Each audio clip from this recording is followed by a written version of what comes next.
नमस्कार सर. नमस्कार. सर नाव सांगा आपलं. माझं नाव प्रमोद रामकृष्ण चव्हाण. गाव. मी पोलादपूर महाळुंगे. मी महाळुंगे गावचे सरपंच आहे. बर. सर मला काही माहिती हवी होती जरा अमृत ज्यूस बद्दलची. तर तुम्ही अमृत ज्यूस कोणाकडून घेतलं? ॲक्च्युली अमृत ज्यूस घेण्याचं कारण आणि माझे मित्र आहेत मुराद काजी सर म्हणून, तर त्यांनी हे कंटिन्यू चालू ठेवलं होतं अमृत ज्यूस. आणि मी अमृत ज्यूस घेण्याचं कारण एक माझं असं होतं की माझा आवाज हा पूर्णपणे गेला होता. आवाज गेल्यामुळे मी डॉक्टरही केले. महाडमध्ये डॉक्टर आहेत, डॉक्टरना विचारलं औषधाबद्दल, तर डॉक्टर म्हणले की तुमचा आवाज कशाने गेला माहीत नाही, पण आवाज पूर्ण येणार नाही तुमचा.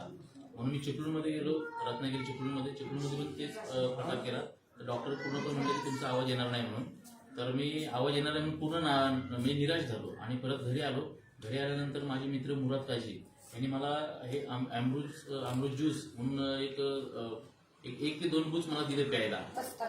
तर मी रात्री जेवणाच्या अगोदर एक तास पूर्वी 1 बूस घेतला.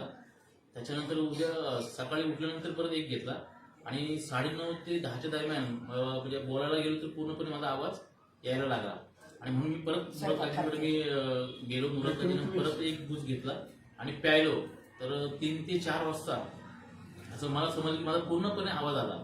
आणि मग तो आवाज आल्यानंतर मग मी आपले माझे गुरु आणि खरोखर ह्या अमृत ज्यूस ज्याने आमच्यापर्यंत पोहोचवला असे आमचे महागुरु विष्णू सर यांना मी परत भेट घेतली आणि विष्णू सरांनी पूर्ण अमृत ज्यूसची मला माहिती दिली आणि अमृत ज्यूस मी आता पूर्ण कंपनी